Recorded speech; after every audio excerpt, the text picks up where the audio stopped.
क्या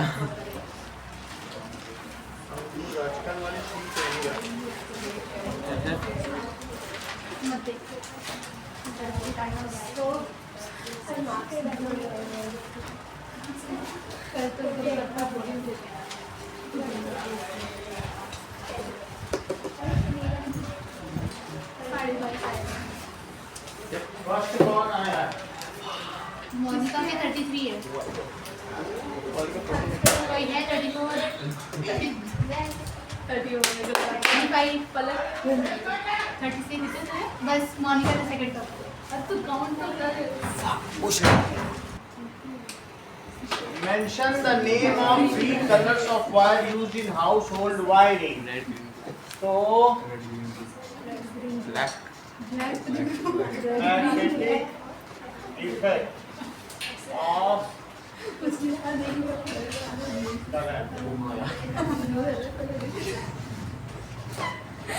so that is color of wire.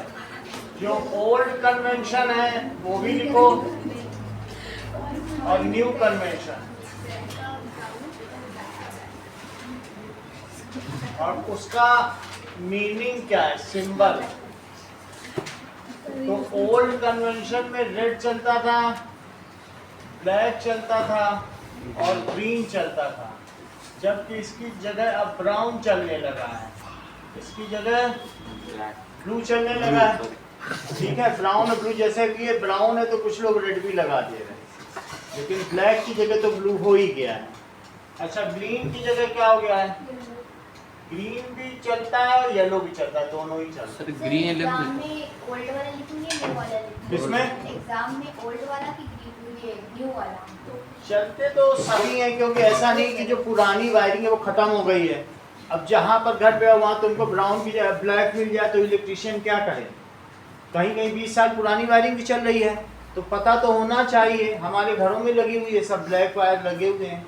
तो एक इलेक्ट्रिशियन कहीं जा रहा है, एज ए इलेक्ट्रिशियन अगर आप जा रहे हो या कहीं पर आपने ओपन किया है तो पता तो हो कि कौन सा न्यूट्रल है, कौन सा लाइव है। एग्जाम में कौन सा? दोनों ही वैलिड है, दोनों मीनिंगफुल है। अगर हम केवल ओल्ड वाला लिखेंगे तब भी ठीक रहेगा? नहीं ठीक रहेगा, न्यू तो लिखना ही है, न्यू के साथ ओल्ड भी लिखना है। मतलब दो में हैं? क्या इसमें नहीं नहीं, बुक में न्यू है। सर ये बात सर पॉइंट है, पॉइंट है। दोनों लिख देना, ऐसे ही करना। लाइव है, न्यूट्रल है, और ये कौन सा है बताओ? Earthing wire. बस ठीक है। What is the frequency of DC? तो डीसी करंट क्या होती है? Direct current is direct current. We get it, हम इसको किससे पाते हैं? From battery. कोई भी बैटरी से पा सकते हैं। And its polarity are fixed. इसकी पोलैरिटी जो कोई भी होगा, जिसमें प्लस लिखा है वो हमेशा प्लस ही है, और जिसमें माइनस लिखा है वो हमेशा क्या है? माइनस। जबकि ये वाला जो है इसमें 1 सेकंड में 50 बार प्लस माइनस चेंज हो रहा है। ये अल्टर डीसी का मतलब होता है कि ऐसी करंट जिसमें एक ही जगह से, ठीक है, एक जगह से एक टर्मिनल तुम्हारा हमेशा प्लस रहे और एक टर्मिनल हमेशा क्या रहे? नेगेटिव है। तो इस तरीके से, इस तरीके की करंट को क्या कहते हैं? The direct current. That is polarity of terminals do not change. जबकि कभी भी डैम से जब पानी गिरता है, तो डैम से पानी गिरता है तो एक टरबाइन है, वो टरबाइन क्या करता है? बोलो, रोटेट करेगा, और उस टरबाइन के रोटेट करने से क्या होगा बताइए? इलेक्ट्रिसिटी जनरेट होगी। इलेक्ट्रिसिटी जनरेट होगी। आप कितनी बार इस टरबाइन को रोटेट कर रहे हो, उसके बेसिस पर अगर आपने 50 बार रोटेट कर दिया तो इसका मतलब है 50 बार प्लस माइनस होगा। इसको कहते हैं जनरेटर। इसका क्या कहते हैं? पुरानी बुक में जिसके में होगा तो उसके में जनरेटर प्रिंसिपल होगा। ये देखो, लीजिए इस तरीके का सिस्टम है और टरबाइन कैसी होगी, ये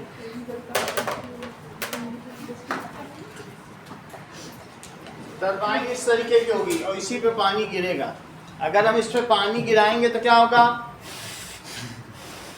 ये ऐसे मूव करेगा, ठीक है। तो पानी गिराते हैं, मूव कराएं, या हम इसी चीज को, यहाँ दोनों एंड पे मैग्नेट लगे हुए रहेंगे, यहाँ इस पे स्ट्रॉन्ग मैग्नेट है, मैं इसको घुमा रहा हूँ, समझो तुम कि पानी से ही घूम रहा है, इसे क्या समझो, पानी इसे घुमा रहा है, इसमें बीच में ये चीज टरबाइन है। तो अब टरबाइन है, तो जब भी इसको घुमाएंगे तो ये बल्ब जो है जलने लगा। तो हम लोग यहाँ 50 बार घुमाते हैं, कितनी बार घुमाते हैं, तो 50 बार प्लस माइनस होगा, इनके टर्मिनल पर क्या होगा, 50 बार प्लस माइनस होगा, ठीक है। एसी के फैन दूसरे होते हैं, डीसी के फैन दूसरे होते हैं। गांव वाले ये फैन चलाएंगे तो बैटरी से चलाएंगे, जल जाएगा, बैटरी होती है। तो ये एसी का फैन है, डीसी के अलग इक्विपमेंट आते हैं और एसी के अलग आते हैं। जहाँ पे बिजली नहीं पहुँची वो लोग भी चलाते हैं, बैटरी चार्ज करवा लाएंगे, स्कूटर पे रख के फिर चलाएंगे, 2-4 दिन फिर चार्ज कराएंगे, ऐसे करते हैं, सही है। तो हमारे यहाँ जो टरबाइन है वो 50 हर्ट्ज पर घूमता है, 50 फ्रीक्वेंसी। जो अमेरिका का है वो 60 हर्ट्ज पर घूमता है। तो कुछ जो हमारे ईस्टर्न कंट्रीज़ हैं, ओरिएंटल कंट्रीज़ हैं, तुम दुबई का लैपटॉप यूज़ कर लेते हो लेकिन अमेरिका का नहीं यूज़ करते। इसका सबसे बड़ा रीज़न है कि वहाँ 60 हर्ट्ज के इक्विपमेंट्स हैं। तो इलेक्ट्रॉनिक आइटम हम हमेशा ईस्टर्न कंट्रीज़ के यूज़ करते हैं। तो ये प्लस माइनस, इस पे जो पोलरिटी है, ये दो पोलरिटी देखो, ये बदल रही, 1 सेकंड में ये 50 बार माइनस और ये 50 बार प्लस। हर हाउस होल्ड में यही है। अगर 220 वोल्ट की डीसी होती तो तुम हाथ रखते तो ये तब तक चिपका के रखता जब तक तुम मर न जाओ। तो और जबकि एसी करंट होती तो झटका लगता है, शॉक हम होने से हम छोड़ देते हैं, क्योंकि प्लस होती है माइनस हो जाता है। तो it is more dangerous to deal with DC current. अगर बैटरी में तुम पानी डाल रहे हो, किसी का इन्वर्टर का हाथ लग गया जहाँ पे टर्मिनल्स हैं, वो बल्कि इट इज़ सो डेंजरस, आपको मार ही देगा। समझ में आ गई बात कि नहीं? तो इट इज़ नॉट सेफ। तो डीसी करंट कैसी बताइए, डायरेक्ट करंट, इतना तुम समझ गए हो। और ऐसा किसमें होता है, it can be drawn from battery, in this the polarity of terminal does not change. तुम्हारे में से जो एसी जनरेटर का प्रिंसिपल हटा दिया गया है, डीसी मोटर और एसी मोटर का भी प्रिंसिपल हटा दिया, वरना ये syllabus it we get it from battery and the polarity जो प्लस है वो प्लस ही रहता है, of terminal is fixed, it does not change.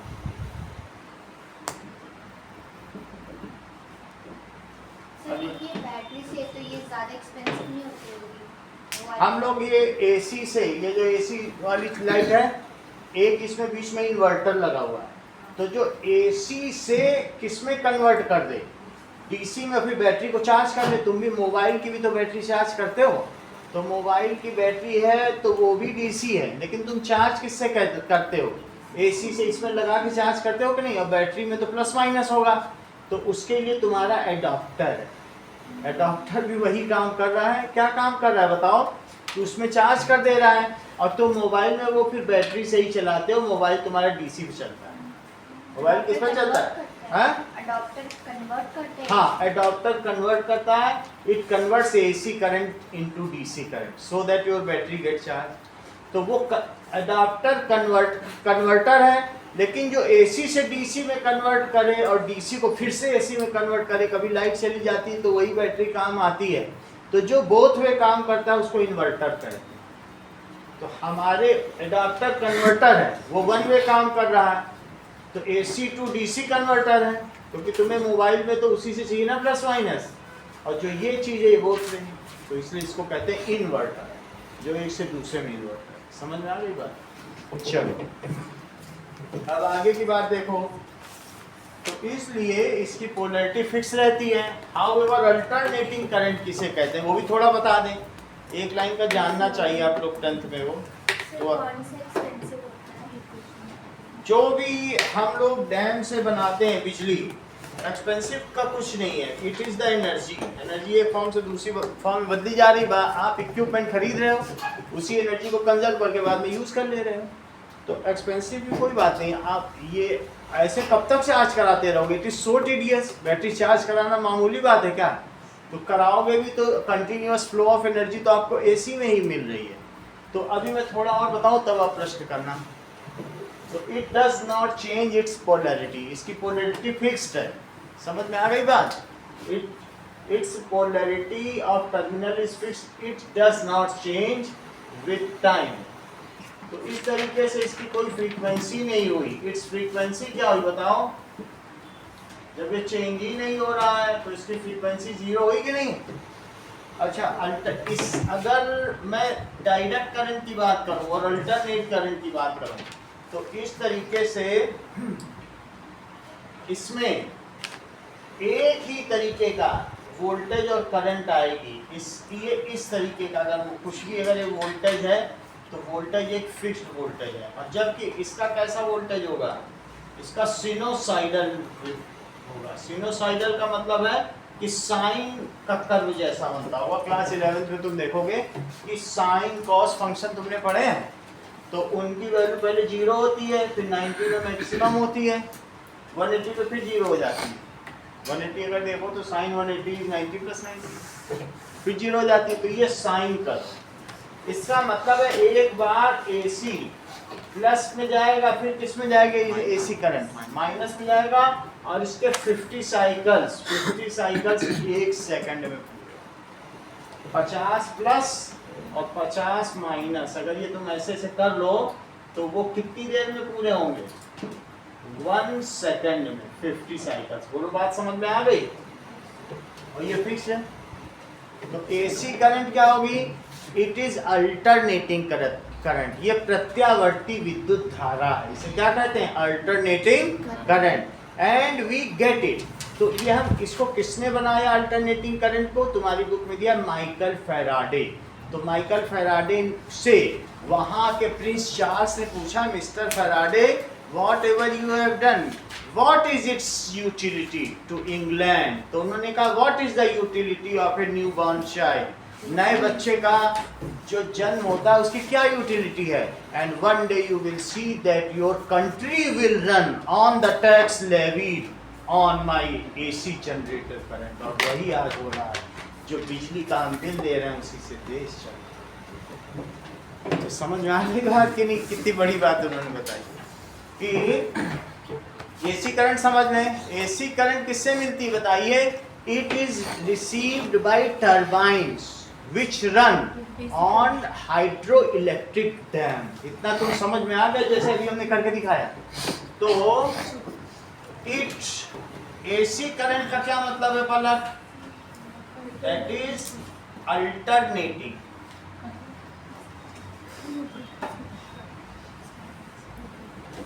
Is ठीक है, रिसीव्ड, यही हमारे हाउस होल्ड की भी करंट है। रिसीव्ड फ्रॉम किससे होता है? AC generator. एसी जनरेटर कहां पर होगा? जहां भी डैम होगा, बहुत बड़े बड़े डैम जिससे पानी गिर रहा होगा, उसी के बगल में ये फिर पानी यहाँ ऐसे बह जाएगा। यहीं पे एक पावर प्लांट बना होगा, और पावर प्लांट होगा, और पावर प्लांट से फिर यहाँ पे एक स्लूस गेट होगा जिससे पानी छोड़ा जाएगा। यहाँ टरबाइन लगा होगा, ठीक है। ये घूमेगा और उसके घूमने की वजह से यहाँ इसकी एक्सिस पे मैग्नेट होगा, और इसमें ये प्लस और माइनस बदलता रहेगा। अभी प्लस माइनस है, फिर ये माइनस प्लस हो जाएगा। पूरा प्रिंसिपल नहीं बता रहा हूँ क्योंकि वो फिर जब चला ही गया, जब सिलेबस हट गया तो क्या बताना, लेकिन तुम समझो इसके घूमने से बदलता चला जा रहा है। अब इसका नाम क्या है बताइए? Power plant. This is hydro electric dam. 3 gorgeous dam China में बना हुआ एक ऐसा डैम है जिसने पृथ्वी की एक्सिस की रोटेशन की पावर को बदल दिया है, स्लो हो गई।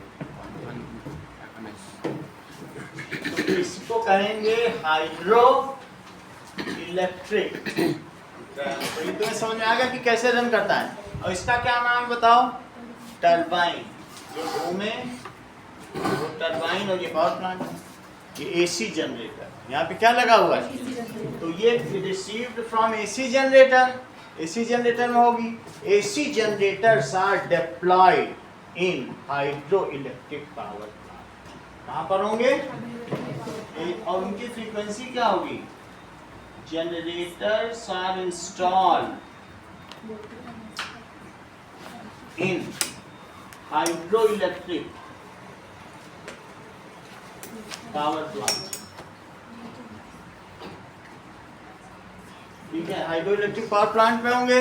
एंड द रोटेटिंग फ्रीक्वेंसी, इसकी जो फ्रीक्वेंसी होगी करंट की, in this the terminal changes it's polarity 50 cycles पर सेकेंड। इसकी क्या होगी? So it's frequency is 50 hertz. Her terminal in this terminal change करता रहता है, प्लस से माइनस, माइनस से चेंजेस इट्स फ्रीक्वेंसी 50 साइकिल्स पर सेकेंड और 50 हर्ट्ज। क्या मुझे तुम बताओगे जो सुना, अगर ये एसी करंट है तो इसका एक टर्मिनल कितनी बार एक सेकंड में प्लस होगा और कितनी बार माइनस होगा? 50 बार प्लस भी होगा, 50 बार माइनस भी होगा। नो, 50-50 मतलब 50 टाइम्स प्लस होगा और 50 टाइम्स माइनस। इसको एक साइकिल कहते हैं। प्लस और माइनस होना उसको क्या कहते हैं? इतना काम 1/50 सेकंड में हो जाएगा, 30 सेकंड में हो जाएगा। तो फिर ऐसे 50 साइकिल बने, सही है। तो इसलिए इसकी फ्रीक्वेंसी क्या कहलाई बताओ? 50 अगला सवाल देखिए, जस्ट जानकारी के लिए डीसी की पूछी है, क्योंकि डीसी से हमको मतलब है। हम लोगों का एसी तो सिलेबस हट गया, एसी का कुछ नहीं लिखना, लेकिन डीसी का तुम्हें मालूम होना चाहिए, क्योंकि बैटरी तो पूरे चैप्टर में है ही है। हम लोग डायरेक्ट करंट यूज कर रहे हैं। पूरा स्टेटमेंट लिखना पड़ेगा ना कि हाँ, उसका पूरा स्टेटमेंट लिखना है ना कि डीसी करंट पे। डीसी करंट में लिख देना, इट इज डायरेक्ट, ये लिख देना, इतना इतने में काफी है। अब देखो, why does a compass needle get deflected when brought near a bar magnet? तो बार मैग्नेट के पास अगर तुम लाते हो, देखो when बार मैग्नेट है और इसके पास तुमने कंपास नीडल लाई, ये कोई हेनरी हर्ट्ज वाला एक्सपेरिमेंट, ये ऑर्स्टेड वाला एक्सपेरिमेंट नहीं है। बस ये बात कही जा रही कि ये नीडल क्यों डिफ्लेक्ट हुई जब तुम एनएस के पास लाए, ये तुमसे पूछा जा रहा है। नेक्स्ट का इसका उत्तर दो, ये डिफ्लेक्ट क्यों हुई जब तुम इसके पास लाए?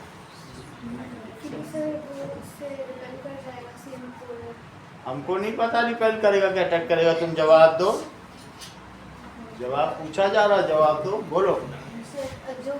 जो कंपास होता है उसके अंदर भी एक टाइनी मैग्नेट होता है। हाँ। तो इसलिए जब जो मैग्नेटिक फील्ड होती है, मैग्नेट की और मैग्नेटिक फील्ड जो होती है कंपास के मैग्नेट की, वो दोनों जब कोलाइड कर जाते हैं, कोलाइड नहीं करते, इंटरेक्ट करते हैं। देखो इस चीज को, दैट इज मैग्नेटिक कंपास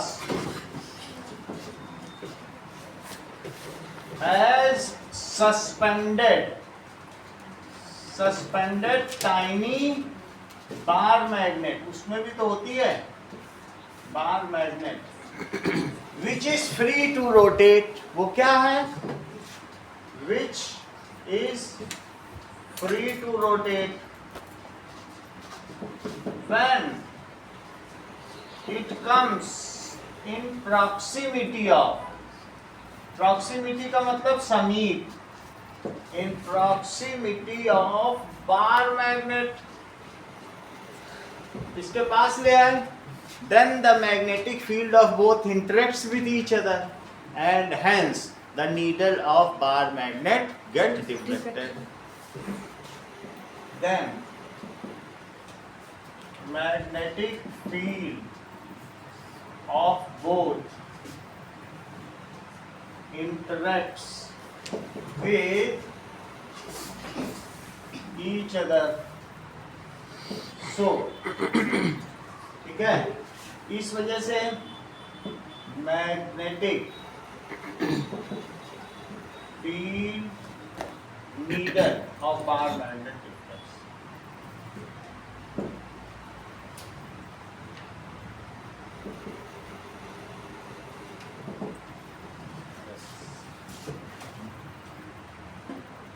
चलो अगला सवाल देखो, 12 तक तो आ ही जाओ अदिति, फिर 12 तारीख तक तो आ ही जाना, फिर अपना 5 दिन तैयारी करना।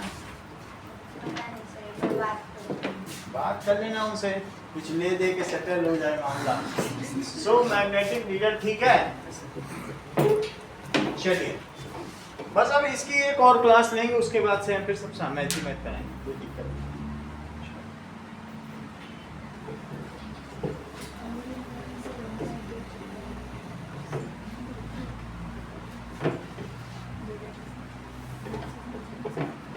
ह्यूमन आई में भी फंसने का चक्कर, उसमें बहुत कुछ है। ह्यूमन आई चलो अगला क्वेश्चन देखो, वो भी है मेरे, ये सब क्या है कि थोड़ा सा करने की जरूरत है। जब हम इससे करते हैं तो इसमें अलग ही स्टैंडर्ड है, ये अरिहंत का स्टैंडर्ड है। ऐसे क्वेश्चन बुक पे तो सब जानते हैं, लेकिन इसको भी करना है। Name some source of direct current, बताओ। मोबाइल बैटरी, फोर अडेप्टर, तो that is some source of direct current. आप कुछ भी लिख लो, ड्राई सेल लिख लो, ड्राई सेल तो होता ही है, कोई भी बैटरी होगी भाई। ड्राई सेल ये सब जो इसमें लगते हैं, घड़ी में लगते हैं या कहीं भी यूज करते हो, टॉर्च में, तो उसको क्या कहते हैं? Dry cell. उसमें ये देखो अच्छी बात है, इनको पूछ लिया तो इसमें कार्बन की रॉड होगी, क्या होगी? ये देख लो, एक तरफ तुम्हें बड़ा उठा हुआ दिखता है कि नहीं, तो उस वो चीज क्या कहलाती है? That is carbon rod. और ये NH4Cl प्लस MnO2 भरा रहता है, इसका मिक्सचर। और इसकी जो आउटर सेल होती है वो क्या होती है? जिंक की। जिंक की पूरी बैटरी है, समझ में आ गई? तो अब इसके ऊपर ये टर्मिनल अगर तुम इससे और इससे भी टच कर दो तो भी बल्ब जल जाएगा, और ये इससे कर दोगे तब तो जल ही जाएगा, वरना ये पूरा जिंक है। तो यहाँ तुम्हें मालूम है प्लास्टिक लगाई रहती है जिससे कि आपस में टकरा ना जाए, रहता है कि नहीं? तो इससे बल्ब जल जाएगा। और अब मुझे बताओ, ये प्लस टर्मिनल है, ये कैसा है? निगेटिव टर्मिनल है। और इनके बीच का वोल्टेज कितना रहता है ड्राई सेल का? 1.5 वोल्ट। सही है। अब जरा देखो, लिथियम आयन बैटरी 2 वोल्ट पे ऑपरेट करती है। अभी हमने जो लगवाया लिथियम आयन है। पीछे वाला इन्वर्टर था तो लेड एसिड था, पिछला वाला था ना। अब ये 39,000 का है, तो ये कौन सा है? Lithium ion. तो some source of direct current is dry cell है। दूसरा कौन सा हो गया? बैटरी। बैटरी में 12 सेल होते हैं, बैटरी में तो कई सेल होते हैं ना, तो दैट इज बैटरी। और कौन सा हो सकता है? Lithium ion battery, lead acid battery, कुछ भी लिख दो, सब सही है। इस समय जमाना किसका है? लिथियम। जिसके घर में होगा उसको पता होगा। कभी पानी डालती हो मोनिका अपने घर के इन्वर्टर में? Yes sir, yes sir. नहीं डालती है। अगर लेड एसिड की बैटरी है, वंदना के घर में पानी डलवाने जाती हो, इसके अंदर लेड एसिड, इसके अंदर लेड एसिड की, तुम्हारे घर में लिथियम आयन की है। हाँ? कौन सा? Wet cell, wet cell, wet cell. Dry का अपोजिट। नहीं कुछ नहीं, ऐसा तो कोई बना नहीं पाया। सर तो फिर इसको ड्राई सेल क्यों बोलते हैं? ऑनली सेल क्यों नहीं बोलते? शुगर तो काले से शुगर। ये देखिए,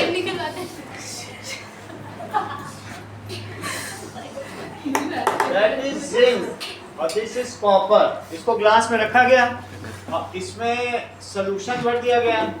दैट इज, इसमें क्या होगा? धीरे धीरे जिंक इसमें जाएगा, खत्म होता जाएगा, और CuSO4 सॉल्यूशन है। ये लैक्लांसे सेल की बात कर रही है, लैक्लांसे सेल की, डेनियल सेल की और गैल्वानी सेल की। वास्तव में ये उसी की बात कर रही है। इसका क्वेश्चन बहुत अच्छा है, ये मतलब इसके घर में बड़े भाई बहन होंगे, नहीं तो ऐसे क्यों कहिए? टैलेंट है तो है, वो टपक रहा है, आगे देखिए।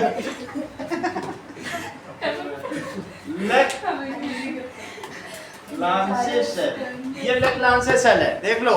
जिंक कॉपर जो कांच में लिए ऐसे घूमते थे, हम लोग खुद ही काम किए उसी समय लेक्लांसे सेल से, जब बीएससी में थे तो यही लेक्लांसे सेल यूज करते थे। और इसका 1.08 इन दोनों का पोटेंशियल डिफरेंस, ये 1.5 वोल्ट देता है, ये कितना देता है 1. ठीक बोलो 1.08 वोल्ट। समझ में आ गई बात कि नहीं? उसी समय में इसको डेनियल ने भी यूज किया, तो इसलिए इसका दूसरा नाम भी क्या कहलाएगा? Daniell cell. Daniell cell. Galvanic cell ने किन्हीं भी दो वायर को यूज किया, तो गैल्वानी ने कहा तुम लोग क्या खास कर रहे हो, हम तो किन्हीं भी दो मेटल को ऐसे डालेंगे सोल्यूशन में या नींबू में गाड़ देंगे, बल्ब जल जाएगा।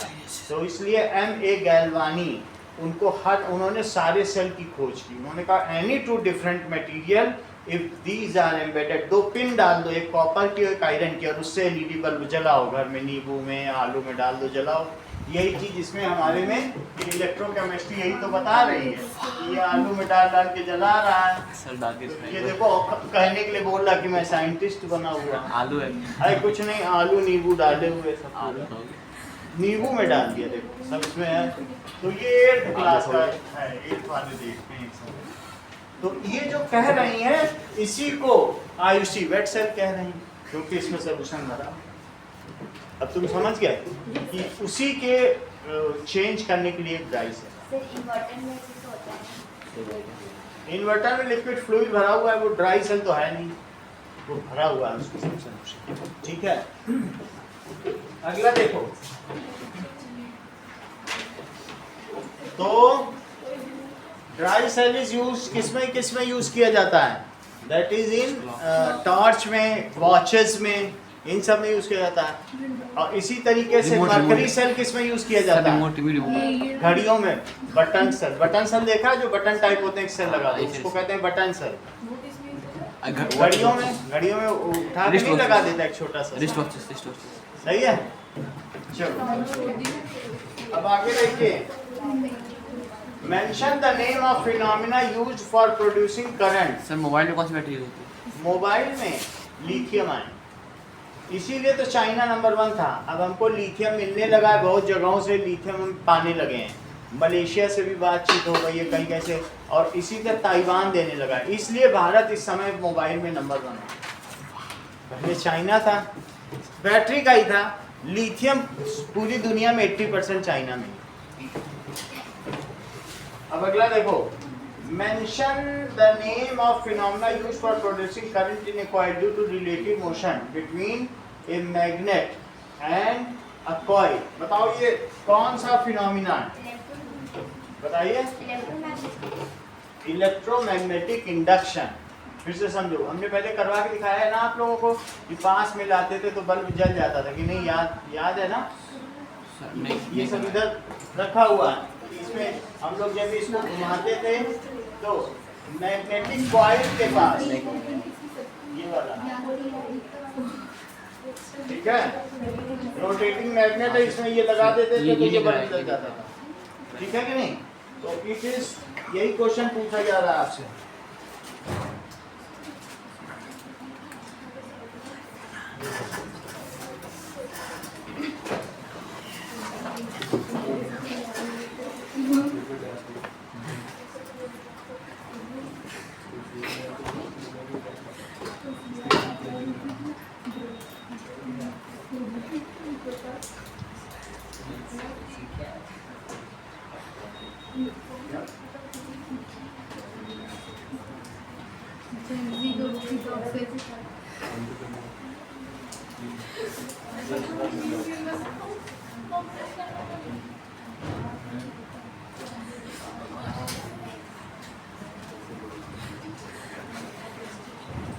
ये तो सबको दिखाया हुआ है।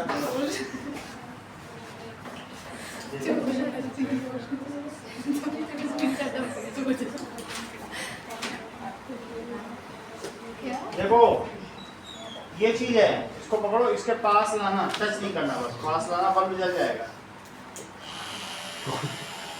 बल्ब जलते दिख रही है? बल्ब देखो ना, इधर देखो, सही है? तो इसको पास में लाना और बल्ब जलते देखना। चला बस समझ में आ गई बात? अच्छी खासी बात करी। यही अगला क्वेश्चन है। क्योंकि बहुत कम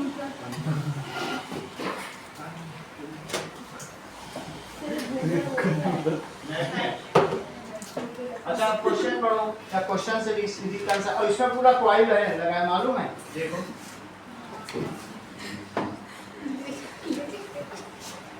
दिख रहा ना कॉपर का कॉइल, ये लो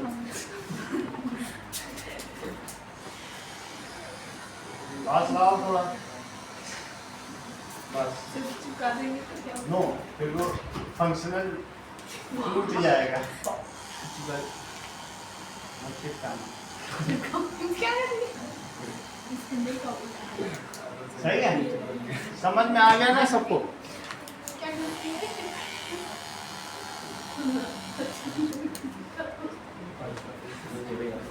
अब इस क्वेश्चन को देखें अगला।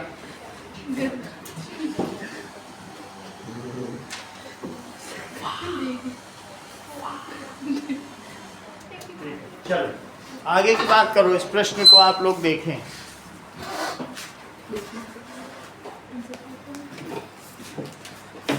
सो फिनोमिना दैट इज, अगर एक कॉइल है हमारे पास, ये देखो, और कॉइल में एक बल्ब लगा दिया, तो क्या ये बल्ब जल जाएगा? और इसके पास मैग्नेट को रखो मत, इसके पास मैग्नेट को पास ले जाओ या दूर ले जाओ, सिर्फ ऐसे ऐसे करोगे बल्ब जलता है। सॉलिनॉइड की तरह ही है। सॉलिनॉइड के दोनों एंड को आप इसमें लगा दो बल्ब में, और सिर्फ उसमें क्या करो, if something is bought near, ये जरा छोटा इसलिए सॉलिनॉइड कहना ठीक नहीं, सॉलिनॉइड की लेंथ होती है आधा मीटर के करीब होती है, जैसे दिखाया था। तो इस प्रोसेस को क्या कहते हैं? If magnet is move relative to coil, तो क्या होगा बताइए? देन तुमको मालूम है कि इसमें एक ऐसी करंट फ्लो करेगी, क्या करंट से मैग्नेटिक फील्ड प्रोड्यूस हो सकती है?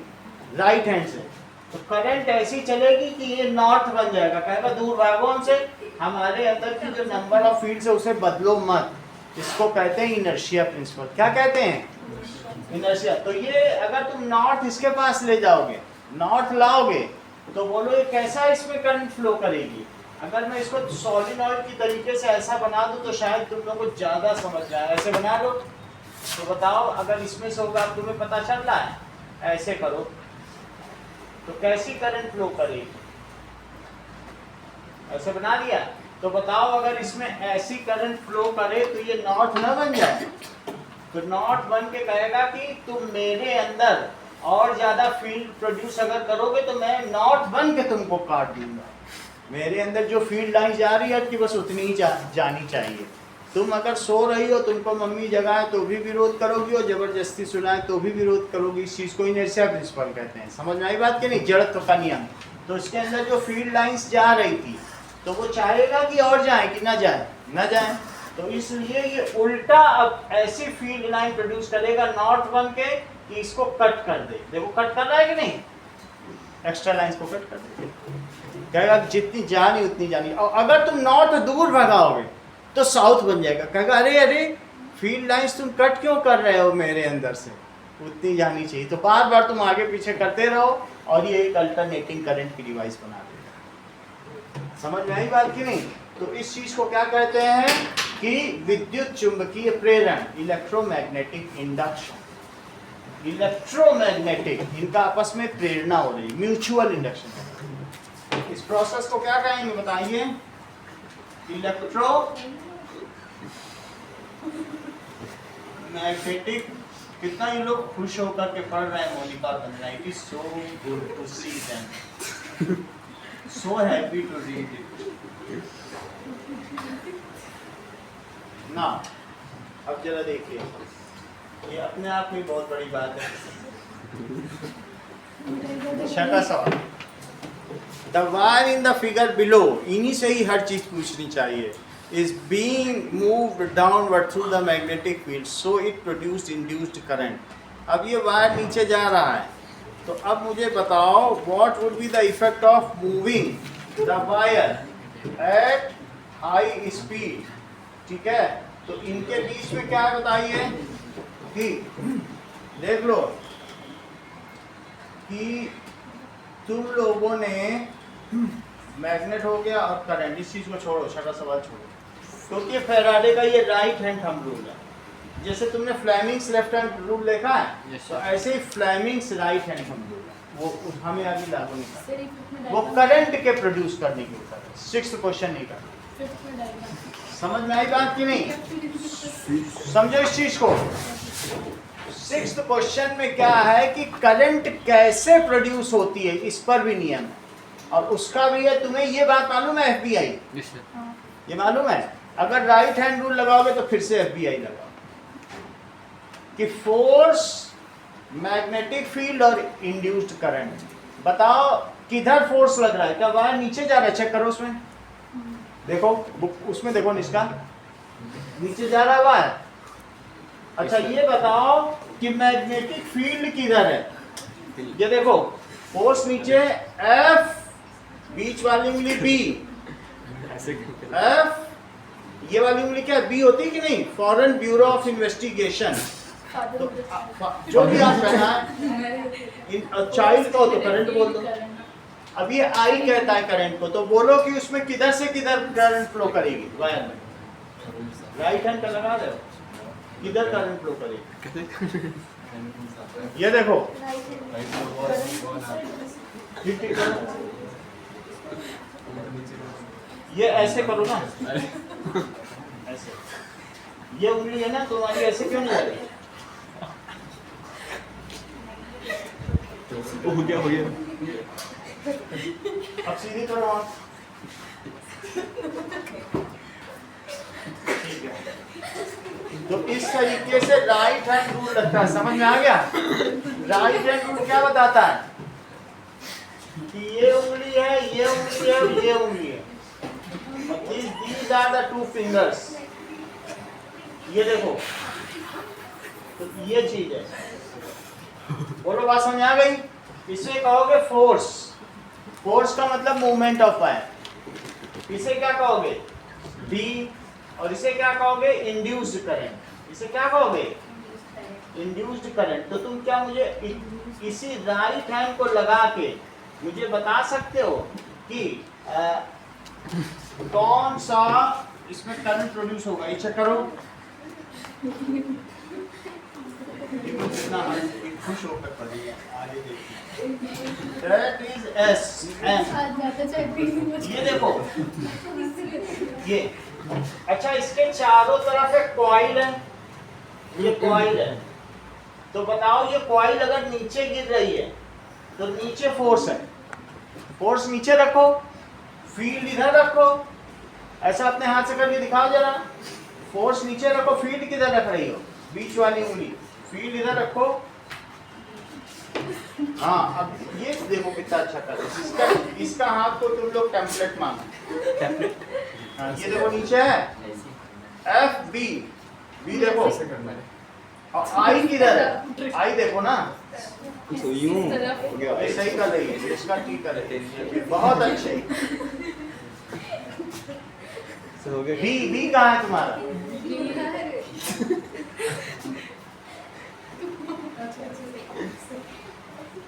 दिखाओ, अब सब लोगों का सही हो गया। देखो ये लोग कितना अच्छा कर रहे हैं। सही है? ये अभी भी फर्जी वाला कर रहे हैं। नहीं सही है। अब इस पर देखो करंट किधर होगी? राइट हैंड साइड से। F B, देखो ये राइट हैंड है, तो F नीचे कर दो, B इधर कर दो, और I किधर होगा? तो इधर के अंकुर की तरफ है I। तो दैट मीन्स अगर ये वायर आगे जा रहा है तो ये करंट आई है। समझ में आ गई बात? It works on the right hand, Fleming's right hand thumb rule. इसे क्या कहते हो? देखो इस चीज को, फ्लेमिंग्स ये करना है। Right hand. ये किस पे लगता है? It is used for finding out the induced current. कौन सी करंट है? इंड्यूस्ड। मैग्नेट के क्षेत्र में अगर तुम कॉइल लाओगे तो कॉइल में अपने आप करंट फ्लो करेगी। ये भी देखा तुम, और उससे बल्ब जल गया। फॉर इंड्यूस्ड करंट, ये थोड़ा सा इसलिए बता दे रहे हैं, आगे जब भी तुम लोग पढ़ोगे, अभी 11th में जाते ही पढ़ने वाले हो, तो यहाँ मैं चीजें करके दिखा दे रहा हूँ, तो वहाँ तुम्हें सोचना नहीं पड़ेगा। चलो अगला सवाल देखो, बाकी क्वेश्चन नहीं करा रहा हूँ, लेकिन इतना तो बता दिया आपको। आगे देखो, question number 7, draw the lines of force of magnetic field through solenoid carrying a direct current. Solenoid important सवाल है। तो अगर सोलिनॉइड में कौन सी करंट फ्लो करती है, बोलो? अल्टरनेटिंग करंट फ्लो करती है कि डायरेक्ट? डीसी डायरेक्ट है।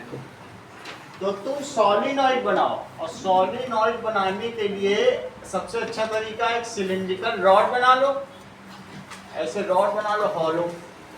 अब देखो, एक ऐसे बना लो,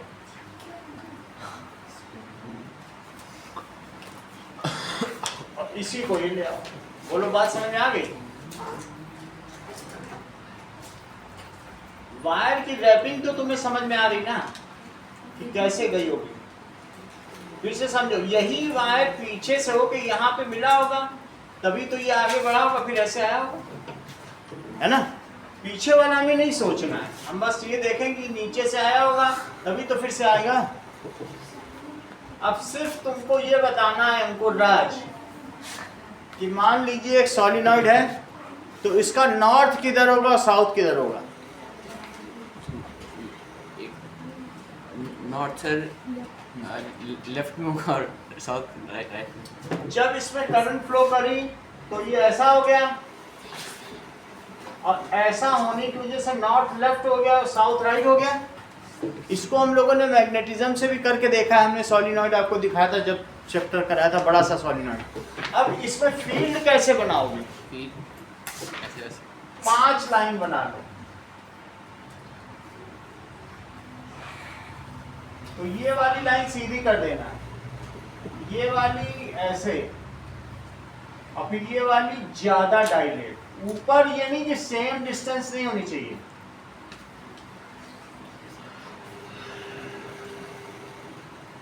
ये समझ में आ गई बात? Longitudinally constrict and laterally dilate. ये, और यहां से फिर इंटर कर रही है। So this is the uniform magnetic field inside solenoid। ऐसा बना दोगे तो काम बन जाएगा। अब देखो question number 8, name the type of electric current generated by most of the power plants in our country. मतलब yes, it is alternating current. जहाँ पे पावर प्लांट है वहां से अल्टरनेटिंग करंट ही होगी, AC current. Why it is preferred over other types? Alternating current कैसे किया जा सकता है, क्यों ये प्रिफर की जाती है? Because we get it from free energy, that is hydro electric energy. इसको हम किससे पाते हैं? Hydro electric energy. ऐसा कोई मेटल वेटल तो चाहिए नहीं कि जिंक और कॉपर कहाँ ढूंढते रहोगे हर एक के लिए। इतना जिंक है तुम्हारे पास कि घर में बिजली दे सको? सर फिर ओनली क्या वाटर से होता है क्या? विंड से भी तो विंड से होता है। जो विंड से भी बन रही वो भी एसी है, और सोलर एनर्जी डीसी है। तो उस सोलर एनर्जी में एक ही चीज है, वो डीसी है, उसको इन्वर्टर एसी में बदल के घर में देगा। सही है, इतनी बात ध्यान रख लेना। सोलर जो है वो एन ट्रांजिस्टर पर बेस्ड है, वो 11th में हम सीखेंगे सोलर एनर्जी का पूरा कैसा लूप है, क्या होता है। लेकिन तुम यहाँ देखो, ये क्यों यूज करते हो alternating energy? Because it is form, ये कैसे प्रोड्यूस की जाती है? बाय फ्लोइंग रिवर या फ्लोइंग वाटर, और इसके अलावा ब्लोइंग विंड्स। किससे बनाई जा सकती है बोलो? Flowing winds. और इसलिए सर इसको ऐसे भी कह सकते हैं कि लेस डेंजरस होता है इसलिए इसको इस्तेमाल वो तो बात की बात है, हम डेंजरस की बात नहीं कर रहे हैं। So it is cheaper in production. ये चीज क्या पड़ती है? चीपर इन प्रोडक्शन, इसलिए हम इसको बनाते हैं। कई जगह ऐसा भी होता है कि थर्मल पावर प्लांट होते हैं। थर्मल पावर प्लांट में क्या किया जाता है और हाइड्रो इलेक्ट्रिक पावर प्लांट में क्या किया जाता है बताओ। हाइड्रो में से वाटर से जो जनरेट होता है एसी पूरा एक बार में बता दिए। बोले जहां कोयला जलाया, बहुत बड़ी बात है, और उससे पानी गर्म किया, ये झारखंड में जो होता नहीं वहां पे सब किया जाता है, और उसमें से एक पाइप निकाला, इसमें पानी गर्म कर लिया, स्टीम निकलेगा। इसके बाद इस टरबाइन को चला दिया। अच्छा स्टीम अब इसके टरबाइन के घूमने से क्या हुआ बताओ, उससे जो दो अलग अलग टर्मिनल बने, इसको कहते हैं कोल से होगा तो थर्मल पावर प्लांट है, और अगर डैम से हुआ तो hydro electric power plant. Such energy is produced by thermal power plant और hydro electric power. Such energy is produced, such current flow, current is produced in thermal power plant और hydroelectric जानते हो,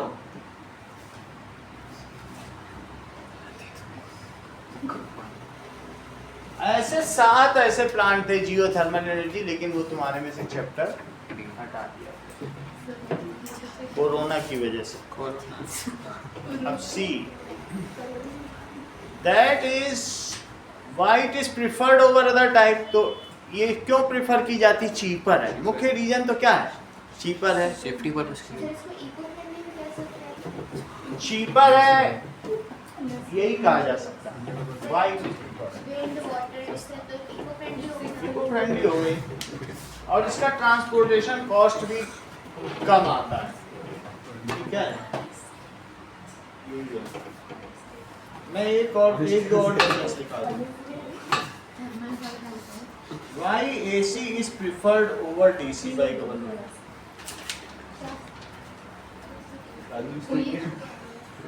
चलो लिखो, ये B का answer लिखो। तुमको मालूम है ये पावर प्लांट से कहाँ पहुँचती है? तुम्हारे घर के बाहर ट्रांसफार्मर कहीं लगा हुआ है जो कभी कभी जल जाता है, तो ऐसा होता है। तो जो पावर प्लांट में कितना वोल्टेज रहता है, 10,000 वोल्ट, और जो तुम्हारे ट्रांसफार्मर में है वो कितने पे आता है बताओ। देख लो, इसका आंसर देख लीजिए, ये पूछा जा सकता है। ये है पावर प्लांट, ये कहाँ पर होगा, डैम के पास होगा। और पावर प्लांट से इसके बगल में बहुत बड़े बड़े, तुमने ऐसे पोल देखे जिसमें ट्रांसमिशन वायर रहते हैं, इवन खेतों में गड़े रहते हैं, बहुत ऊंचे ऊंचे, और फिर वो वहां से जाएगा ऐसे ट्रांसमिशन करते करते, तो ये जो ट्रांसमिशन पोल से फिर कहाँ चला जाएगा, दैट इज तुम्हारे बगल, घर के बगल में हर चौथे चौराहे पर एक ट्रांसफार्मर होता है। कहाँ पहुंचता है, ट्रांसफार्मर। कहने का मतलब है पावर प्लांट से जब बिजली चली तब कितने वोल्ट कटी, 10,000 वोल्ट, और ट्रांसफार्मर पे पहुंची तो कितने पे पहुंची, 440 वोल्ट। और फिर उसके बाद इसने और स्टेप डाउन किया, बीच में एक और ट्रांसफार्मर होगा, वो 10,000 से यहीं पे कहीं पे होगा, वो उसको 440 पे कर देगा, वो शहर के बाहर है, क्योंकि 10,000 वोल्टेज के पास तुम जाओगे तो खट से चिपक जाओगे, उससे मर जाओगे। 10,000 वोल्ट इतना ज़्यादा वो होता है कि even it can attract to kill you. समझ आई बात की नहीं? सो इस तरीके से इतना वोल्टेज बहुत डेंजरस है। तो सिटी के बाहर ट्रांसमिशन लॉस को कम करने के लिए, किसकी वजह से बताओ, to decrease the transmission loss. जब एनर्जी चलती है तो क्या तुम्हें ये बात मालूम है कि power is equal to V into I. अगर V ज़्यादा होगा तो I कम होगा उसी पावर के लिए। तो अगर आपने इसको 10,000 कर लिया तो I इज वेरी लेस। अगर तुम 220 पे करोगे फॉर सेम पावर, पावर नहीं बदलना, तो बोलो किस केस में I ज़्यादा रहेगा। तो और I के होने से जूल हीटिंग लॉ लगाओ, तो H क्या होता है, आई स्क्वायर आर टी, तो जितनी आई ज्यादा होगी तो क्या इतना हीट लॉस नहीं होगा?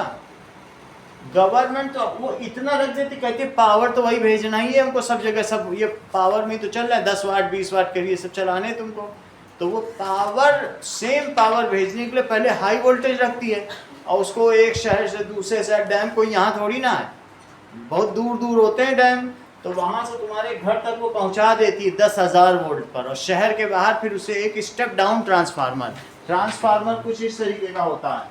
दैट इज ये मेरे पास छोटा सा है ट्रांसफार्मर, लेकिन किसी को बड़ा रूप भी है, अब इसमें है भी कि निकाल दिया।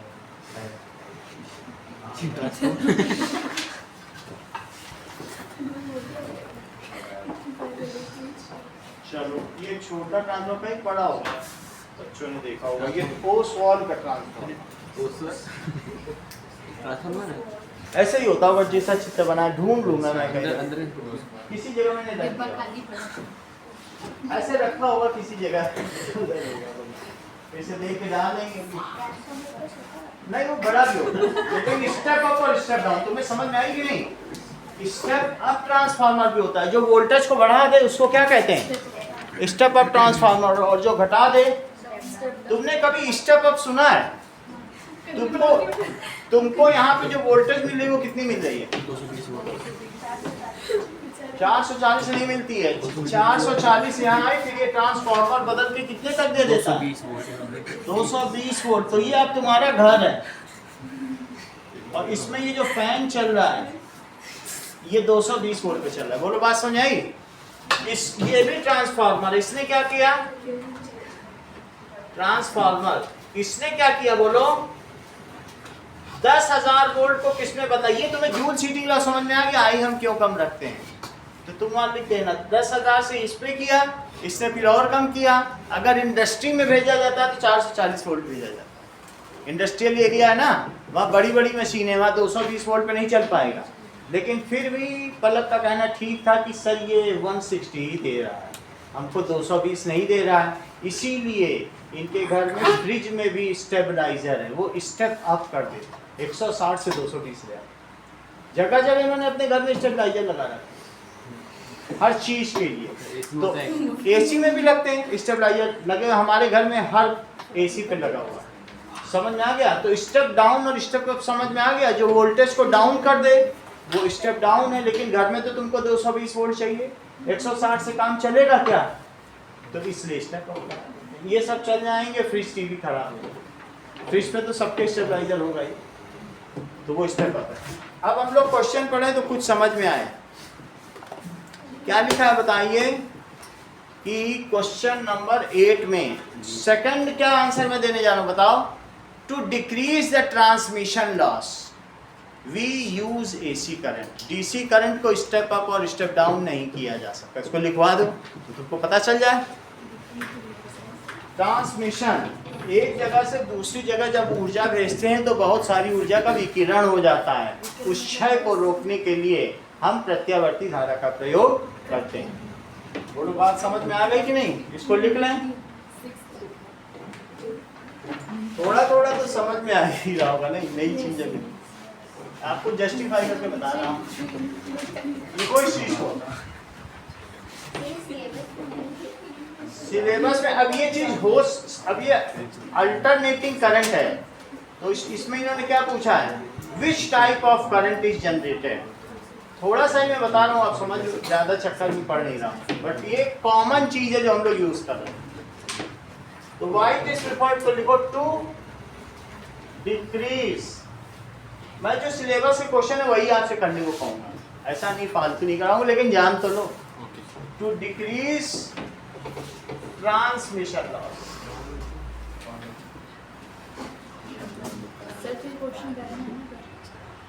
ठीक है, to decrease transmission loss we use AC current. हम क्या करते हैं? We use AC current. क्यों? It can be stepped up as well as step down. हम चाहे तो वोल्टेज बढ़ा भी सकते हैं और घटा भी सकते हैं। और किससे कर सकते हो? वी कैन स्टेप अप या स्टेप डाउन by using बहुत अच्छा, ट्रांसफार्मर, ओसवाल का इसी ने सब किया। अब देखो 9th क्वेश्चन छोड़ दो, ठीक है। इलेक्ट्रिक जनरेटर तो हम पढ़ने नहीं जा रहे अभी। 10th, if a wire is dropped freely towards earth, will be EMF, electromotive force, be induced across the end of wire? If it is, देखो अर्थ की ओर हमने गिरा दिया है, तो if the wire is initially in north south direction, समझो इस चीज को, ये नॉर्थ है, ये साउथ है, और ये वायर है, ये इधर आ रहा है, फ्रीली अर्थ की तरफ आ रहा है। अर्थ की ऐसे छोड़ दोगे तो अर्थ की तो आ ही जाएगा, ग्रेविटी है। और ये नॉर्थ साउथ की डायरेक्शन, तुम बताओ नॉर्थ जो है, ठीक है, तो तुमको ये बात मालूम है वो नॉर्थ पोल है, लेकिन जो ज्योग्राफिक नॉर्थ है क्या वो मैग्नेटिक साउथ है? ऐसा तुम्हें बताया गया है। और जो ज्योग्राफिक साउथ है वो क्या है? मैग्नेटिक। अगर ये नॉर्थ है तो इससे निकलने वाला मैग्नेटिक फील्ड इधर आता होगा, और जिधर फील्ड जाता होगा क्या वहीं पे ही तुम्हारा मैग्नेटिक कंपास उधर डोलता है? It gets reflected. बोलो ऐसा होता है कि नहीं? तो वही चीज है, it get deflected, it get directed. क्यों? क्योंकि जहां फील्ड होगी वहीं तो कंपास जाएगा। इतनी बात तुमको समझ में आ गई? फील्ड लाइन तो नॉर्थ से निकलेगी ना। अब मैं आगे की बात करता हूं। Magnetic field line sir north से निकलेगी ना। तो निकालो, फिर तुम्हारा कंपास दिखाएगा कि उधर नॉर्थ है। अगर तुम नॉर्थ से ही निकालोगे ना, तो तुमने कभी ये बात पढ़ी है? तुमको तो बताया गया है, तुम कितना भूल गए हो कि नॉर्थ से निकलती है और साउथ को जाती है, तब फिर ये जो कंपास रखते हो वो तब जाके किधर होता है? फील्ड लाइन की दिशा में होता है। ये चीज तुमने पढ़ी नहीं बुक में? It is in the direction. समझ गई बात की नहीं? तो अगर ये नॉर्थ की तरफ जा रहा है तो what does it imply? That field line might have came from south and it have moved towards north, that's why it is getting deflected towards north। North में जाने का क्या मतलब है कि फील्ड लाइन नॉर्थ में जानी, तभी तो तुम्हारा मैग्नेट नॉर्थ की ओर इंडिकेट कर रहा है। सो वो रेड कलर का जो तुम्हारा पिन है वो किधर इंडिकेट करता है बताओ? क्यों करता है? क्योंकि वहां पर मान लीजिए जैसे पिन है, ये देखो, और ये तुम्हारा कुतुबनुमा है मैग्नेटिक कंपास। ये देखो, तो ये जिधर जा रहा है, इसका रेड जिधर जा रहा है वहां फील्ड लाइन जा रही होंगी, तभी तो जा रहा है। उधर नॉर्थ है, इसका मतलब वहां जा रही है फील्ड लाइन। बात आ थोड़ी ना नहीं, बोलो बात समझ में आएगी नहीं? ये देखो, समझ आया?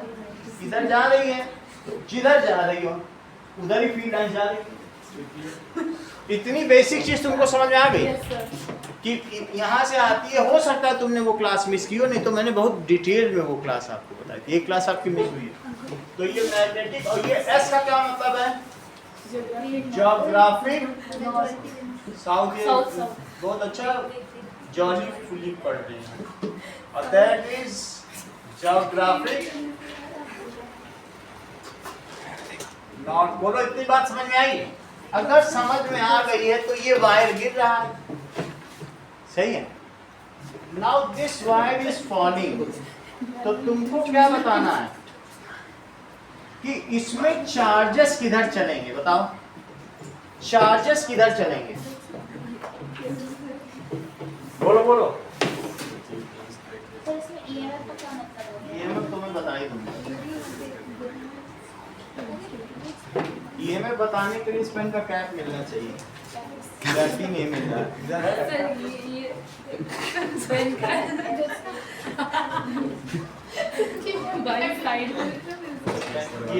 चलो, मेरा कहने का मतलब है अगर पलक ऐसे हाथ फैलाकर दौड़े, आप समझोगे तो सिखा पाएंगे सी पे।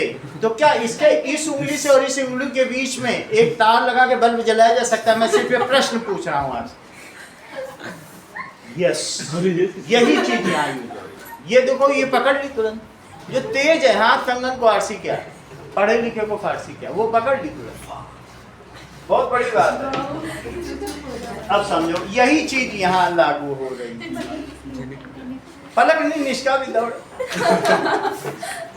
तुम समझो तो हम आगे बढ़े, फिर हमें और सवाल कराने। चलो इस सवाल को समझो। कहने का मतलब है कि एक चीज फील्ड की ओर आ रही है, सही है। तो अब एक तुमको मोशन बता दिया, तुमको FBI बताया था, राइट हैंड साइड में इंड्यूस्ड करंट। तो बताओ यहाँ पर फील्ड किधर है, ये भी है, फिर से करो। फील्ड इधर है, फोर्स किधर है बताओ। फील्ड ऊपर है और इस वायर का फोर्स किधर है, ठीक है। तो अब अगर जैसा भी वायर होगा, वायर ऐसा गिराओ, अब कैसा गिराओ फिर से समझो। F है, ये धरती है, तो धरती की ओर कोई वायर आ रहा है तो F है। फील्ड किधर है, FB। B कैसा है बताओ, B ऊपर है, FB ऊपर हो गया। तो बताओ अगर ये वायर ऐसा गिरे, ऐसा ना है जैसे आ रहा है, मैं भी इसको बदल दूंगा, ऐसा गिरे तो पॉजिटिव चार्ज किधर चलेंगे, इधर आ जाएंगे सारे। ये वायर है और ये धरती है, सही है। तो वायर ऐसे आ रहा है, तुमने फोर्स दिखा दिया अंगूठा अपना इधर की ओर। अच्छा बताओ यहाँ से यहाँ फील्ड जा रही है, साउथ से किधर जा रही है, इतना तो समझते हो। तो फील्ड तुम किधर आते, हमारी ओर डायरेक्ट करो, और इस वायर को इधर आता डायरेक्ट करो, सही है। अब इसमें ऐसा हो रहा है कि ना, समझ लो चीजों को कि ये देखो F वायर इधर आया, फील्ड कैसी दिखाओगे ऊपर की ओर, तो इस फील्ड ऊपर है FB, और I देखो इस वायर में करंट किधर बहेगी, इधर। करंट का मतलब प्लस चार्ज, ठीक है। तो सारे प्लस इधर जाएंगे तो इधर क्या बच जाएगा, माइनस। तो इसके दो टर्मिनल हो जाएंगे, इस चीज को क्या कहेंगे, प्लस और माइनस दो टर्मिनल हो जाएंगे। और जैसे ही प्लस और माइनस दो टर्मिनल हो जाएंगे, क्योंकि अर्थ की ओर आ रहा है, इनके बीच में इसको कहते हैं इलेक्ट्रोमोटिव फोर्स, इससे बल्ब जलाया जाता है। इस वजह से जब एयरक्राफ्ट हवा में बहुत तेज चलता है तो उसका एक टर्मिनल प्लस हो जाएगा, एक टर्मिनल क्या हो जाएगा, माइनस हो जाएगा। तो जमीन में आके उसकी ग्राउंडिंग की जाती है। देखो उसके पीछे बहुत सारे वायर हैं, वो जमीन पे टच कर रहे हैं, नहीं तो वही चार्जेस स्पार्क हों तो एयरक्राफ्ट ब्लास्ट हो जाए, उसके विंग्स में तेल भरा रहता है तो उसके स्पार्क से तो सारा ब्लास्ट हो जाएगा। तो क्या किया जाता है, as soon as it lands, वो जो उसके पीछे के वायर हैं वो जमीन में टच करते हैं, और उसकी वजह से क्या होता है, दैट इज। और कभी भी तुमने ये देखा होगा कि जो जिनमें पेट्रोल टैंक उसमें बहुत सारी चेन पीछे लटकी रहती है, जिसमें कि अगर इस उनके ऐसा चेन जमीन में छूती हुई नहीं चलती हैं, ऐसा होता है, बहुत पतली पतली चेन है। तो उससे क्या होता है कि उनके अगर चार्जेस उनमें जनरेट भी होते हैं तो वो क्या होता है, चेन मतलब क्या है, कहने का मतलब पतली पतली, वो जो साइकिल में बांधने वाली चेन है ना, बहुत सारी लटकती रहती है। इट इज पीछे। हाँ, वो एयरक्राफ्ट के पीछे नहीं, एयरक्राफ्ट में जो पीछे का व्हील है ना, दैट उसके पास। हाँ। चलो अब हम क्वेश्चन पढ़ें तो समझे, कुछ तो तुम्हें समझ में आ गया है। अब हम अगर समझने लायक होगा समझेंगे, नहीं तो छोड़ देंगे, सही है। चलो क्वेश्चन पूछा जा रहा है, wire is dropped freely towards अर्थ। अगर इसकी डायरेक्शन किधर हुई, टुवर्ड्स नॉर्थ साउथ डायरेक्शन और टुवर्ड ईस्ट वेस्ट डायरेक्शन, तो अब जरा देखो क्या होगा, उधर डूब दे। चलो इसको तुम ऐसे समझो, तुम जमीन पर खड़े हो, ये अर्थ है, जल्दी पढ़िए, दैट इज नॉर्थ साउथ, ठीक है, इट इज ईस्ट वेस्ट, सही। मैग्नेटिक फील्ड कहाँ से कहाँ आ रही है, आप मैग्नेटिक फील्ड बताओ तो फिर मैं आगे की बात करूं। साउथ से नॉर्थ आ रही है, ये भी हो गई, सही। अच्छा अब वायर तुमने कैसे गिराया, कह रहा है नॉर्थ साउथ डायरेक्शन में वायर गिर रहा है, तो क्या होगा। एक है कि दूसरा वायर कैसे गिराया, ये नॉर्थ साउथ है, और ये कैसा है, दैट इज ईस्ट वेस्ट। एक कह रहा है वायर ऐसे गिराओ, लेकिन दोनों ही केस में मैग्नेटिक फील्ड किधर है? सही है, राइट हैंड रूल लगाओ एफबीआई का। तुम फील्ड किधर दिखाओगे? फोर्स नीचे दिखाओ। तो देखो फील्ड बीच वाली लाइन है, फील्ड इधर दिखाओ। अब फोर्स कैसे दिखाओ? फील्ड इधर रखते हुए फोर्स ऐसे दिखाओ। एफ ये एफ है, बी। अच्छा वायर कैसा है? वायर अगर इस तरफ होगा तो ही ईएमएफ जनरेट होगा। देख लो, ईस्ट वेस्ट में गिरेगा then only EMF will be generated, और इधर होगा तो कुछ हो पाएगा? क्योंकि करंट का मूवमेंट कहाँ है बताओ? अच्छा कर रही हो। ये क्या है? दैट इज, फिर से समझो, तुम ही को समझा दे रहे हैं। ये देखो, ये वायर ऐसे गिर रहा है, वहां देखो दूसरा फिगर, वायर ऐसे गिर रहा है तो नीचे गिरने को फोर्स बताया। वो देखो फील्ड इधर है, तुम बताओ प्लस चार्ज किधर जाएंगे? उस तरफ तो माइनस ए रह जाएगा, यही ईएमएफ, इसे इलेक्ट्रोमोटिव जिसकी वजह से, ठीक है। ईएमएफ को क्या कहते हैं आजकल? टर्मिनल वोल्टेज, इसका नाम ही बता दें आजकल इसको क्या कहते हैं। सही है, समझ में आ गई बात? तो आंसर इसका क्या हुआ? No EMF will be generated. और इसमें क्या होगा? तुम्हारी तीसरी उंगली कहाँ थी? तो प्लस किधर जाएगा? तो इधर कर दिया, प्लस सारे इधर मूव करेंगे क्या? और माइनस इधर मूव करेंगे, तो that is EMF will be generated. सही है, समझ में आ गई ना बात आपको? यही है, इसी चीज को राइट हैंड का फ्लेमिंग्स राइट हैंड रूल पे। Okay, so left hand rule है, मैं आपको बता दे रहा हूँ, मैं अभी करवाऊंगा नहीं आपसे। जस्ट आप जा रहे हो तो थोड़ी जानकारी पहले से रहेगी, तो आप ब्लिंक नहीं करोगे, है ना? ऐसा होगा ना? इतनी बात समझ आ गई? नो ईएमएफ इज जनरेटेड, और इसमें ईएमएफ इज जनरेटेड। साइंस तो कहीं जा नहीं रही, नो ईएमएफ इज जनरेटेड।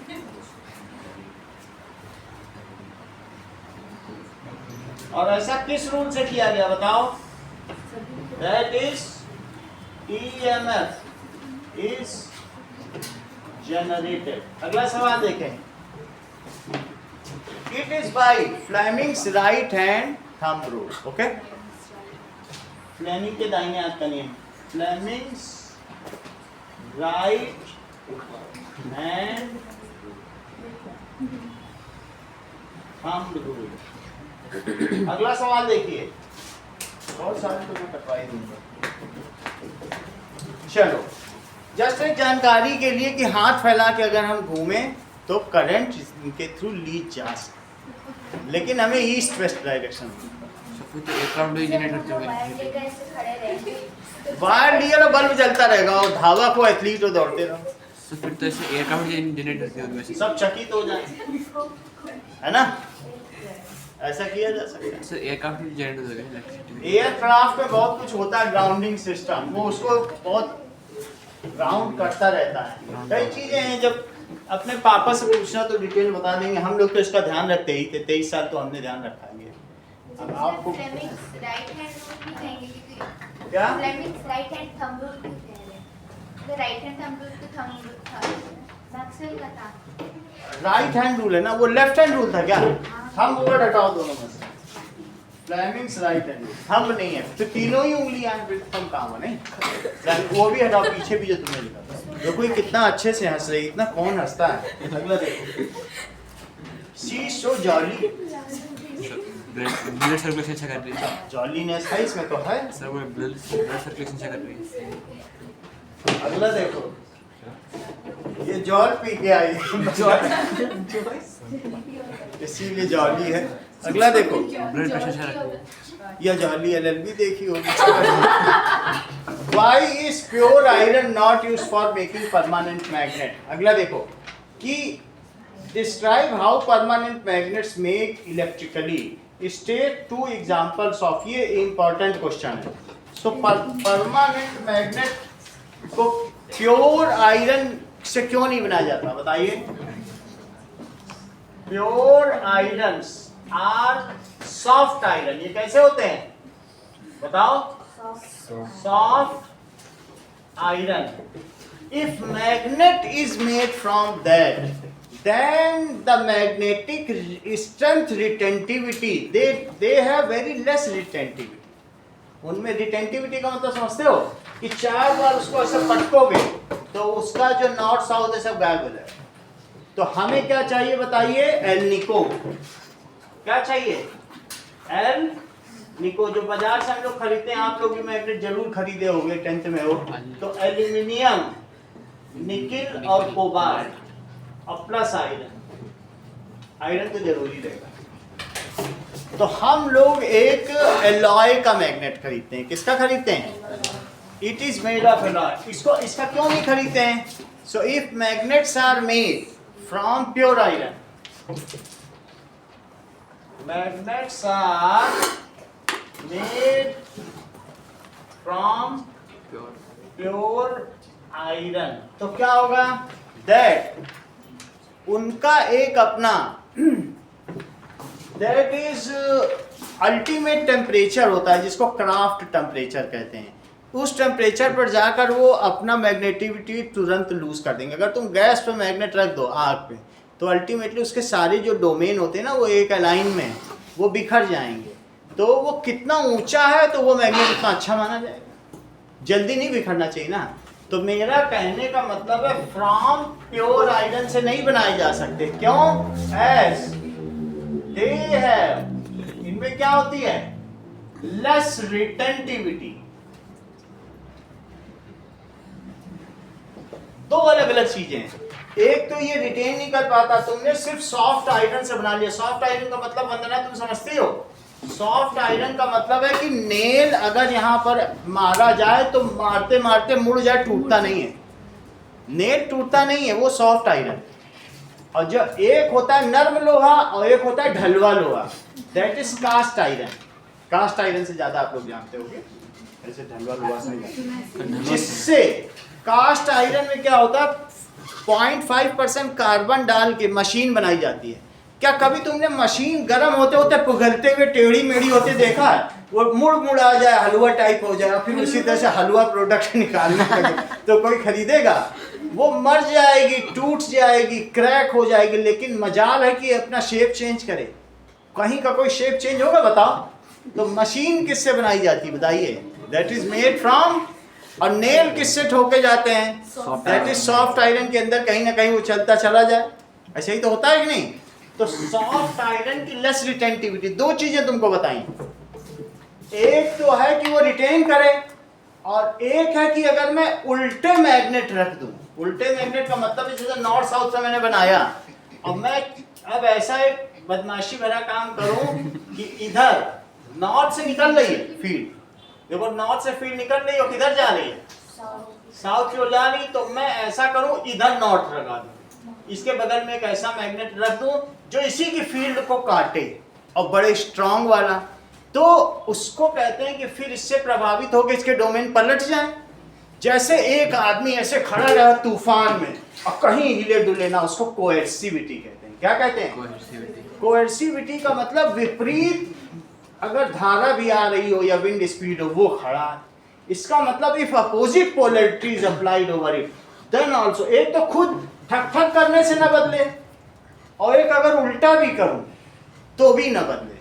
तो कैसा तुम्हें मैग्नेट चाहिए बताइए? High retentivity and high coercivity. कैसा चाहिए? इतना चाहते हो कि नहीं? But both of these properties are not found in soft iron. Soft iron is a pure iron. बोलो, बात समझ में आ गई? प्योर आयरन का मतलब क्या होता है? सॉफ्ट आयरन, इसका मतलब होता है नर्म लोहा। सही है? It has less retentivity and less coercivity and less coercivity. ये क्वेश्चन तुम्हारे काम का है, इसको सीरियस से ये आने वाला क्वेश्चन। ठीक है, चलो। जैसे कि प्योर आयरन होता है उसमें भी तो आयन्स कम होते होंगे कंपेयर टू जिसमें जैसे कि एल्यूमिनियम, निकल ये सब होगा, तो उसमें तो ज़्यादा होगी और इसमें कम होगी, इसलिए भी इसको ज़्यादा इस्तेमाल करते हैं। क्या चीज़? ये मतलब जो सॉफ्ट आयरन रहेगी तो उसके अंदर कम रहेगा ना, मतलब एल्यूमिनियम की कंटेंट रहेगा, होगा ही नहीं, वो तो प्योर केवल होगा, कुछ भी नहीं लेकिन होगा। अगर उसको थोड़ा सा हार्ड बनाया जाए, जैसे कि गोल्ड को हार्ड बनाया जाता है तो उसके अंदर ज़्यादा हो जाता है, क्या ज़्यादा? इलेक्ट्रिक कंडक्टिविटी ज़्यादा हो जाएगी, ज़्यादा आयन्स हो जाएंगे। आयरन प्योर है तो अच्छी कंडक्टिविटी 5वें नंबर पर है। हाउएवर जिसकी मैं बात कर रहा हूँ डोमेन घूमने नहीं चाहिए उसके अंदर के जी। एक बार अगर वो परमानेंट बन गया मैग्नेट तो वो नियोडाइमियम की तरह परमानेंट ही हो। समझ में आई बात कि नहीं? डोमेन कहीं ना जाए, चाहे जितना अटको पटको कुछ भी करो। तो उस चीज को क्या कहते हैं? ये अपोजिट पोलैरिटी लगा दो। सॉलिनॉइड में तुमने रखा, ये देखो तुमने क्या किया, ये अगर सॉलिनॉइड है, सॉलिनॉइड में ऐसे करंट फ्लो कराओ सब में, तो अगर सॉलिनॉइड में करंट फ्लो कर गई तो बताओ इधर किधर पर क्या होगा? नॉट किधर होगा?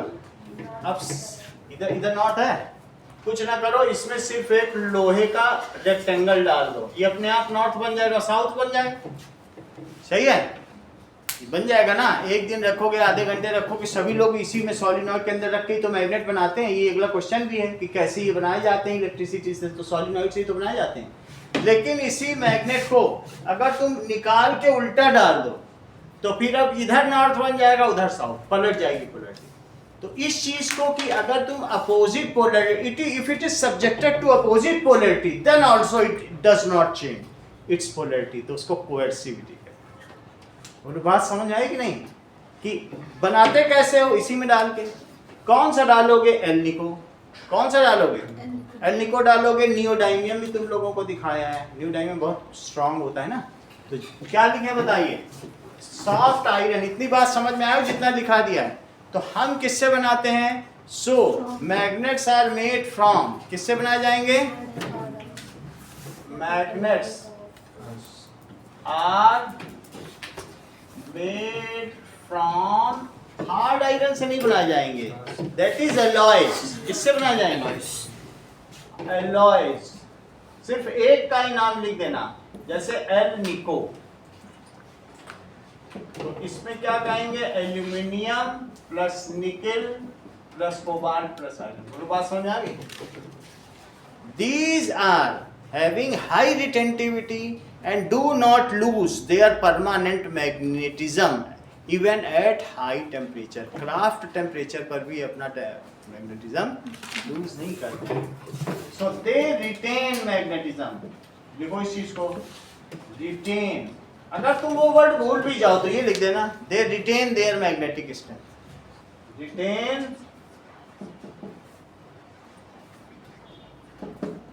strength even at high temperature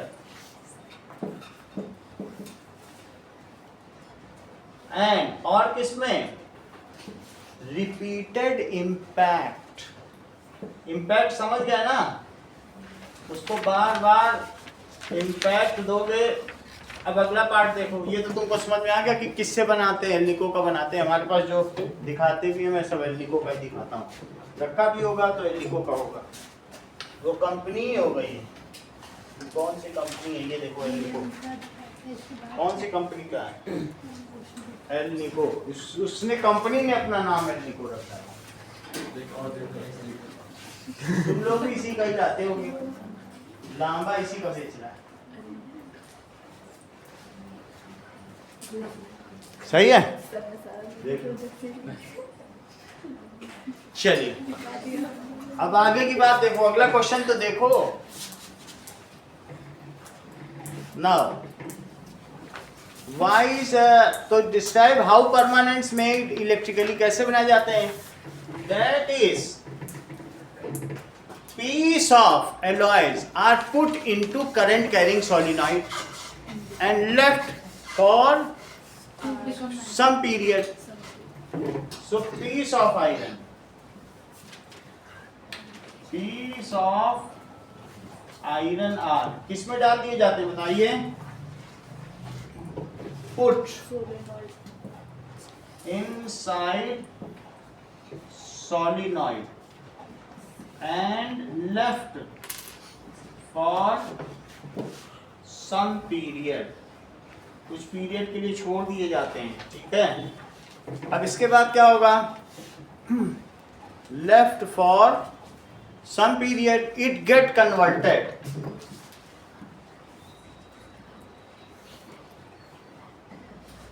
into, इसमें कन्वर्ट हो जाएगा, बोलो मैग्नेट, ये मैग्नेट में कन्वर्ट हो जाएगा। आगे देखिए, now state two example of electrical instrument made by using permanent magnet. क्या क्या चीजें बनाते हो बताओ? परमानेंट मैग्नेट से क्या होता है? These are used CT scan in making loud speakers. किसमें बनाने में होता है? In making loud speaker. MRI MRI MRI machine भी होती है, MRI मशीन। सिटी और सिटी हाँ, स्कैन इसके बाद माइक्रोस्कोप में इसके अलावा इलेक्ट्रिक जनरेटर, जो जनरेटर ही बहुत इसमें स्ट्रॉन्ग मैग्नेट लगा, AC generator, DC generator and motor. AC motor, DC motor. AC generator अभी आज से आप लोग का टेस्ट नहीं होगा, आप लोग पढ़ने के लिए जाओगे कल, ठीक है? अब इसके बाद अपना घर पे जाके पढ़ना, तो कल दूसरा चीज पढ़ेंगे, ओके? तो समय तो तब तो थोड़ा मिल जाएगा। AC जनरेटर, DC जनरेटर, और मैं पिछली आपकी कॉपियां भी चेक करके देता रहूंगा आपको। DC जनरेटर और दो कौन सी चीज है? AC motor and DC motor. Maths का टेस्ट लोगे ना? समझा देंगे, वो प्रोबेबिलिटी बचा, एक प्रोबेबिलिटी चैप्टर ही बचा हुआ है, वो मैं डिस्कस कर दूंगा, आप नोट कर देंगे, ठीक है? अगला सवाल देखो, क्वेश्चन नंबर 13। तो मीना के बारे में कुछ कही बात जा रही है, दैट इज सर मीना। 11 का 12 कहाँ गया? The flow of current in a circuit. कर देखो, the flow of current in circular wire creates a magnetic field at center। तो अगर करंट किसी में किया जाए, how can existence of this field be detected? State the rule which help to predict the direction of magnetic field। इसे ध्यान से figure बनाओ, इसका का फिगर देख के बनाना। सीखोगी तभी, अगर उससे कुछ नहीं सीख पाई तो क्या फायदा है? दोस्त बनाने का फायदा ही क्या हुआ?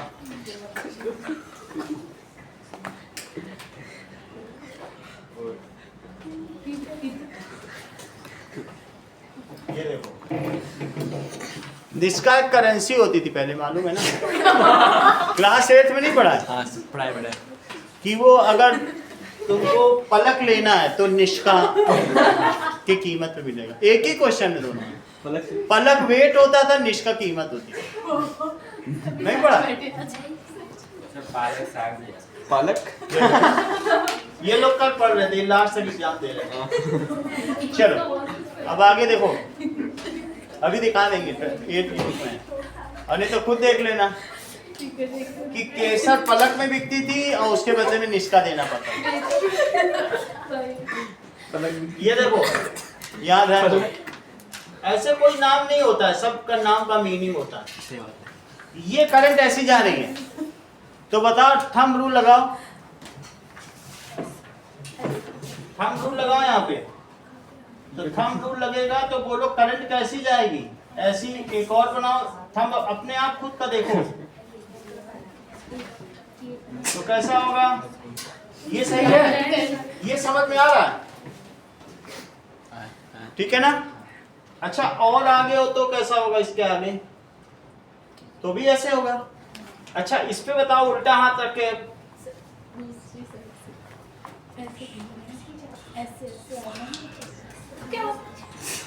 एक करके दिखाइए। अब ये देखो ऐसे है, तो भी कैसे ही जाएगा? ये देखो उधर ही जा रहा है ना? इसका क्या मतलब हुआ? कैसे तुम इस फील्ड का पता लगाओगे? If magnetic compass is kept at centre, centre पर क्या रख दो, बोलो? Magnetic compass. छोड़ो चाहे तो फिर क्या होगा? सही है? Magnetic compass is kept it centre. तो अब जरा ध्यान दो, यहां पर ये देखो, अगर इस तरफ से तुम देख रहे हो, if you are looking the circular wire loop और करंट अगर क्लॉकवाइज है, तो क्या तुम मुझे बताओगे कि पोलैरिटी क्या होगी तुम्हारी तरफ? ये जिधर क्लॉकवाइज होता है तो उधर कौन सी पोलैरिटी होती है? क्योंकि ये साउथ है और ये नॉर्थ है। So if you are seeing the current carrying wire and the current seems to be, current कैसी दिखी बताओ? क्लॉकवाइज करंट, तो तुम्हारी तरफ ये क्या है? साउथ से ही तो एंटर करती हैं और नॉर्थ में निकलती है कि नहीं निकलती हैं? लिखो इस चीज को। सर ये 13 क्वेश्चन है ना? गलत है। नाउ चलिए, नाउ अभी देखते हैं, अभी 12 मैं बता दूंगा सवाल नंबर अगर 32। सर्कुलर लाइन ये है तो how can exist and be detected, कैसे इसको डिटेक्ट करोगे बता रहे हैं। Either you put a compass on this plank, तो भी डिटेक्ट कर सकती हो कि किधर जा रहा है, साउथ किधर, और नहीं तो दूसरा तरीका क्या है बताइए।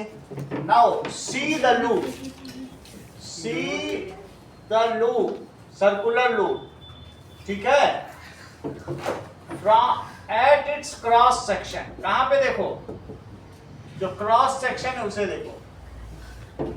If direction of current, sentence पूरा करो आयुषी, बोलो।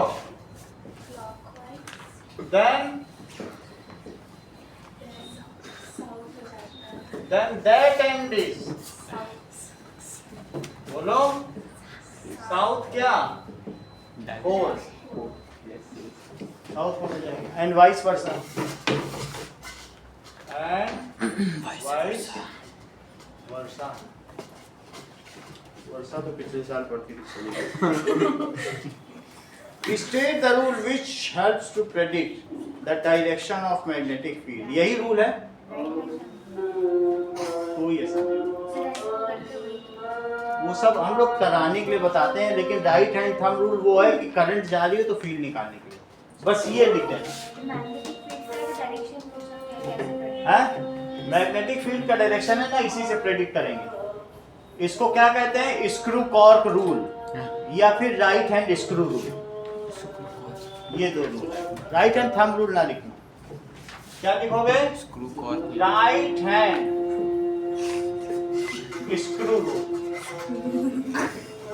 ये पेन का ढक्कन खोल के देख लो, रिफिल खोल के देख लो। कॉर्क वाला भी है वो जो शराब का ढक्कन खोला जाता है, वो कॉर्क।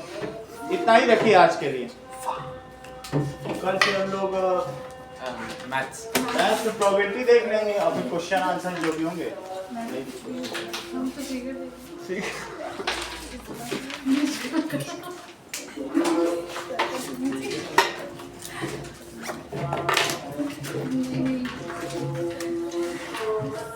तुम लोग के गिफ्ट बहुत अच्छे हैं, बहुत क्रिएटिव है। Thank you sir.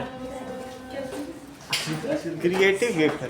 सर वो फोटो श्रेया ने देखी, श्रेया ने पूरा उसने एडिट किया, मांगी मैंने थी जो मांगी सर वो फोटो चाहिए, लेकिन फोटो चाहिए, लास्ट वाली फोटो क्यूट थी।